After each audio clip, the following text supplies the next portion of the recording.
সাবেক আইনমন্ত্রী আনিসুল হক, যিনি গত 12 বছর আইন মন্ত্রণালয় চালিয়েছিলেন, তিনি আছেন। একে একে শাহজাহান খান, ফারুক, সাবেক বাণিজ্যমন্ত্রী হাসানুল হক ইনুকে দেখতে পাচ্ছেন। একে একে আসামিদের সবাইকে কিন্তু হাজির করা হচ্ছে। আজকে মোট 12 জনকে হাজির করা হবে। আর দুইজন অসুস্থ, একজন আব্দুর রাজ্জাক সহ মোট 2 জন অসুস্থ রয়েছেন। শাহজাহান খান অসুস্থ রয়েছেন। আর আপনি দেখতে পাচ্ছেন যে যাদেরকে যে সমস্ত আসামিদের আনার কথা ছিল, এদের মধ্যে সর্বপ্রথম আনা হয় গোলাম দস্তগীর গাজীকে। এখন আপনি দেখতে পাচ্ছেন যে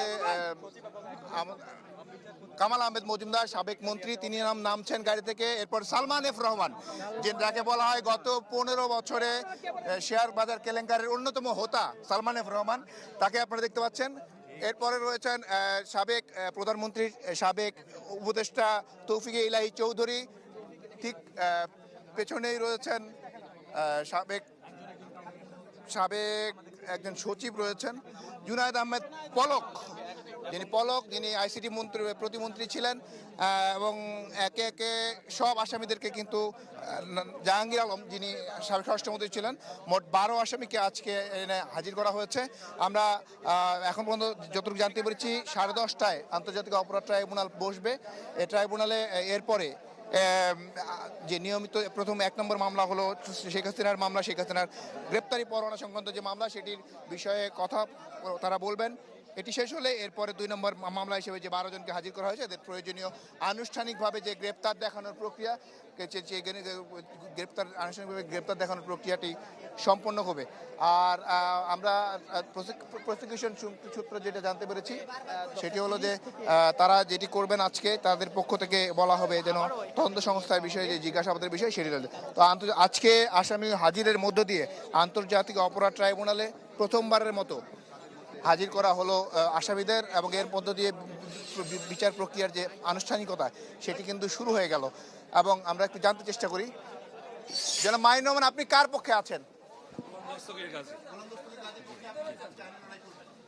যারা আসামি রয়েছেন তাদের অনেকেই কিন্তু এরই মধ্যে আইনজীবী নিয়োগ করেছেন। উনি গোলাম দস্তগীর গাজীর পক্ষে এসছেন। মোস্তাফিজুর রহমান খান ব্যারিস্টার, উনি ফারুক খানের পক্ষে লড়বেন। সাবেক আইনমন্ত্রী আনিসুল হকও একজন আইনজীবী নিয়োগ করেছেন, তার পক্ষ থেকে একজন আসবেন। এবং মোটামুটি সকলেই যারা আন্তর্জাতিক অপরাধ ট্রাইব্যুনালে আজকে যাদেরকে হাজির করা হয়েছে, প্রত্যেকেই কিন্তু তাদের পক্ষে আইনজীবী নিয়োগ করেছেন। তো জয়ী, আন্তর্জাতিক অপরাধ ট্রাইব্যুনালের যে গত কয়েকদিনের যে কর্মযজ্ঞ, সেটির প্রথম প্রাথমিক সূচনা আজকে হলো। এবং আজকে থেকেই বলা যায় যে আন্তর্জাতিক জুলাই আগস্ট গণহত্যা, বৈষম্য বিরোধী ছাত্র আন্দোলনের যে আন্দোলন হয়েছিল, এটি কেন্দ্র করে যে গণহত্যা চালানো হয়েছিল, সেটির যে আসামিদের আজকে হাজিরের মধ্য দিয়ে বলা যায় যে ট্রাইব্যুনালের যে আনুষ্ঠানিকভাবে ট্রাইব্যুনালের যে কার্যক্রম সেটি শুরু হয়ে গেল এবং বিচার প্রক্রিয়া শুরু হয়ে গেল।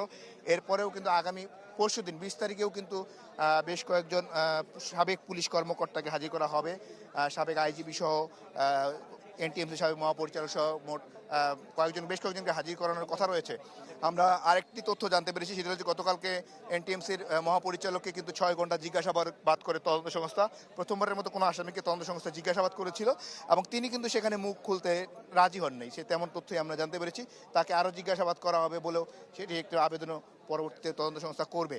আমরা জয়ী, এই যে গণহত্যা, জুলাই আগস্ট জুড়ে যে গণহত্যা, এটির বিচারের যখন 5ই আগস্ট শেখ হাসিনা সরকার পতন হলো, এরপরে কিন্তু আনুষ্ঠানিকভাবে এই ট্রাইব্যুনালে কিন্তু বিচার